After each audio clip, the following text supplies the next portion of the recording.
You walk through the sliding glass doors thinking you're safe. But the moment you step inside, the countdown begins. Somewhere behind those white walls, a screen flashes your name and with it, a number. Not your heart rate, not your oxygen level, your dollar value. Because in certain hospitals, the choice between saving your life or letting you fade away isn't about medicine at all. It's about margins. It's about whether you are a high-yield case or dead weight. The higher your worth, the faster the doors swing open. The lower it is, the colder the room feels. You've been told hospitals are temples of healing. But what if their true blueprint was drawn like a casino floor, designed to keep the right players in and quietly usher the rest out? And the most dangerous thing here isn't your illness. They don't tell you this when you're lying on the gurney. The room smells faintly of disinfectant, the ceiling lights buzzing softly above you. You think you're here because of your symptoms, but before the doctor even sees your face, someone has already seen your file, and on that file is your silent price tag. It's calculated in seconds: insurance coverage, billing codes, payment history, distilled into one cold figure that quietly decides how fast help will come. A figure no one in the room will say out loud, yet every decision will orbit around it, like planets trapped in a fixed path. In a trauma room, every heartbeat matters. But here, the first pulse day check is your ability to pay. A man with platinum tier insurance, he's in a private room within minutes. A woman without coverage, she's told to please wait, even as her blood pressure drops, her life slipping through the cracks of hospital protocol. The clock doesn't tick the same for everyone. There was a hospital in Texas where a critical patient was left in a hallway for hours. The official reason? Quote, short staffing. But an internal email, never meant to be seen outside the boardroom, told a different story. They were prioritizing high-yield cases first. High yield, as if lives were stocks to be traded, as if the worth of a human being could be reduced to a number in a quarterly earnings report. And it's not just one hospital. Across the country, administrators sit in quiet offices, running spreadsheets while monitors beep in nearby rooms. They look at columns labeled payer mix, average revenue per patient, and net collection rate. These aren't just numbers. They're invisible hands that push some patients forward and hold others back. One nurse speaking off the record described how she was told to allocate attention based on financial viability, two words that have no place in a life and death emergency. She remembered standing over a patient gasping for air, knowing another case 2 rooms down would get the ventilator first because that patient's insurance had already approved the charge. This is the part of medicine the brochures never show you, the part hidden under polished slogans and smiling billboards. It's the shadow economy of healthcare, an unspoken marketplace where survival is auctioned off in real time. And if you think this is rare, think again. A 2019 investigative report found that dozens of hospitals used internal scoring systems to rank incoming patients, not by urgency, but by projected profitability. It's an algorithmic sorting hat that quietly dictates who gets a bed, who gets a hallway, and who gets a bill before they get a diagnosis. The industry calls it resource optimization. But ask yourself, when the resource is life itself, what exactly are they optimizing for? And who gets left behind when the equation doesn't add up in their favor? Hospitals like to say they operate on compassion, yet behind those white walls, compassion is just another line item. One executive put it bluntly during a private conference, quote, care is our product, revenue is our lifeblood. Imagine hearing that when your loved one is lying in intensive care. The next time you walk into an ER, know this. The first thing they check isn't your pulse, your temperature, or your symptoms. It's the value you represent to their bottom line. And that value will shape every decision you're about to face, whether you realize it or not. This is only the first layer of the story, because once we step into the next room, you'll see how these life and death decisions aren't just based on numbers, but on colors you've never heard of. If you think the public deserves to know what's really happening behind these doors, hit the like button now. What comes next will change the way you look at hospitals forever. The public knows one code by heart: Code Blue. It's the universal signal for a medical emergency, a life on the edge, every second critical. When you hear it, the team runs, no hesitation. Or at least, that's the story we've been told. Because in certain hospitals, there's another code that isn't taught in medical school, one that doesn't appear in the public safety manuals: Code Green.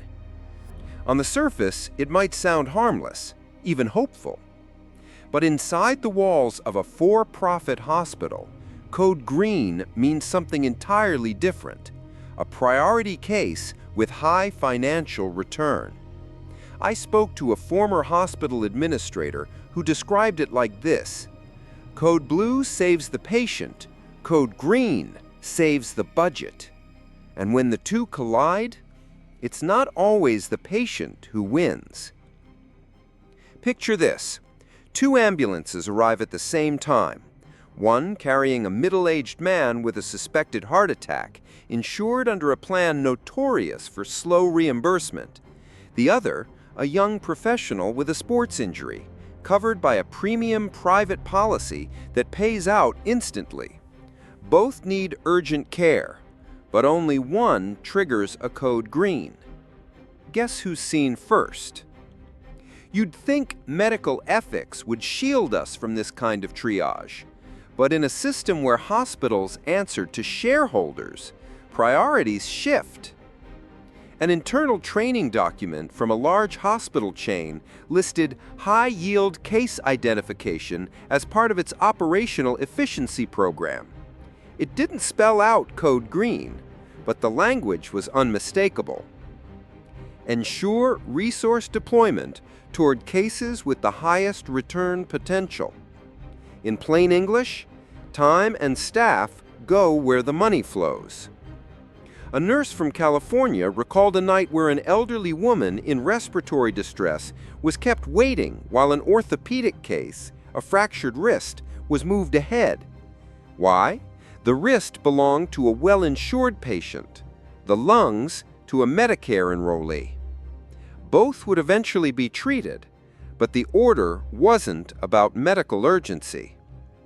This isn't how medicine is supposed to work, and yet it's hidden in plain sight. You'll never see Code Green on a wall chart or hear it announced over the PA. It's spoken in back offices, scribbled on intake notes, whispered between administrators and charge nurses. It's not a medical code. It's a financial signal. The danger is, once you start thinking in codes, it's hard to stop. One nurse told me she felt herself dehumanizing cases, seeing patients not as people, but as reimbursement categories. She didn't like it. But in her words, that's the culture here. That's survival. And if you're wondering how deep this culture goes, it doesn't stop with who gets treated first. It shapes who gets the newest equipment, who's assigned the most experienced surgeons, who's offered experimental treatments, and who's quietly told there's nothing else we can do. We've been taught to believe that Code Blue is the highest call to action in a hospital. But in the for-profit world, the color that really moves the system isn't blue at all. What's worse, there's yet another layer. Because once the money decides the order of care, it also decides the length of care. In the next chapter, you'll see how discharge decisions can be just as deadly as delayed admissions, and why some patients are sent home far too soon. If you want to see the full picture of how this system really works, make sure you're subscribed right now. The next revelation will be one most hospitals would rather you never hear. Every hour in a hospital carries a cost.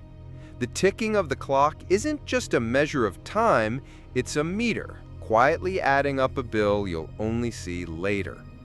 But in some cases, that cost is staggering, not because of the treatment itself, but because of how the system decides who gets it. They call it the billable hour. And for certain patients, it can reach $40,000 before the clock even resets. It's not a metaphor. In 2021, a patient in New York was charged $39,816 for a single hour in an intensive care unit. The official breakdown listed monitoring equipment, specialized staff, emergency medication, but the real reason for the price? The patient's insurance had no spending cap and paid out without negotiation. That's the quiet equation running behind the scenes. The higher the reimbursement potential, the faster the response, the more resources poured in. And the opposite is just as true. In Phoenix, 2 trauma cases arrived within minutes of each other. Case 1, a young tech executive in a Tesla crash, covered by top-tier private insurance. Case 2, an uninsured construction worker injured on the job. Both needed emergency surgery, but there was only one operating room ready. The decision didn't come down to injury severity, it came down to who could generate the $40,000 hour. Doctors rarely admit this openly, but some will tell you in careful, hushed tones that capacity constraints are often just a polite cover for profit-based triage. They'll talk about the frustration of knowing a patient's survival odds drop with every passing minute, and that the delay itself was a business decision. It's not only about emergencies. Even in planned procedures, billing potential shapes the calendar. One former scheduler for a major hospital chain explained that surgeons were often nudged to prioritize high-margin cases. Joint replacements for insured patients jumped to the front of the line. Low reimbursement cases, like certain cancer surgeries, were quietly pushed weeks out. Not because the hospital lacked skill or staff, but because the numbers didn't add up fast enough. When you look closely, the $40,000 hour isn't just about the price of care, it's about the value assigned to time itself. In this system, a minute spent on one patient is a minute not spent on another, and the worth of that minute is measured in dollars, not heartbeats. One of the most chilling stories comes from a critical care nurse in Florida. She described a patient with internal bleeding whose operation was delayed for over an hour while a priority case, a privately insured patient with a less urgent injury, was treated first. By the time the bleeding patient reached the OR, his condition had deteriorated beyond saving. Officially, the cause was unavoidable complications. Unofficially, everyone in that room knew what had really happened. This is the part of healthcare that never makes the evening news. The way money doesn't just buy better treatment, it buys faster treatment. And in medicine, speed is often the difference between life and death. But here's the twist.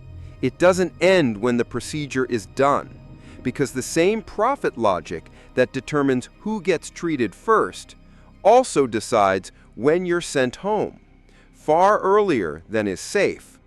And when you see the consequences of that, you'll realize the discharge can be more dangerous than the disease. In most hospitals, you never see the real decision maker. It's not the doctor standing by your bed, clipboard in hand. It's not the nurse checking your vitals. It's a spreadsheet. Rows and columns, cells filled with data points, age, diagnosis, insurance type, likelihood of payment. It doesn't speak, it doesn't feel. But in a for-profit hospital, it can quietly determine whether you live another day. The system has a name: predictive analytics. It's sold as a tool to optimize care delivery, a way to match resources to patients more efficiently. But when profit is the primary metric, efficiency becomes something else entirely. It becomes a sorting algorithm for human lives. A former hospital IT contractor described watching one of these dashboards in real time. Green boxes for high-value patients, those expected to generate strong revenue. Yellow for moderate yield. Red for non-revenue or loss risk cases. Every patient in the hospital color-coded for profitability. And the chilling part? Those colors didn't just sit there. They influenced the order of tests, the timing of surgeries, even the decision to admit or discharge. It was profit triage, hidden behind the language of data science. One case still haunts a nurse from Illinois. A middle-aged man came in with severe sepsis, a condition where minutes can mean survival or death. The spreadsheet flagged him red: uninsured, history of unpaid bills.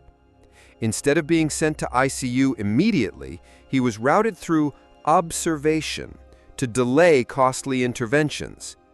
By the time his status was upgraded, his organs were failing. The nurse told me, "We didn't lose him to the infection, we lost him to the algorithm." Hospitals defend these systems as necessary in a world of limited resources. They say it's about making tough choices. But ask yourself, if resources are limited, who decided that profit was the compass? And why does the compass always seem to point away from the most vulnerable? In one leaked training module, staff were shown how to improve patient mix, corporate shorthand for attracting more green cases and fewer red ones. They even had marketing strategies targeting neighborhoods with higher private insurance rates while quietly scaling back outreach to poorer areas. In other words, curate your patients the way a luxury brand curates its clientele. This is where medicine stops being medicine, where the white coat becomes a business uniform and every decision is filtered through the lens of revenue projections. It's not that doctors don't care, it's that the system has wired itself to reward them differently.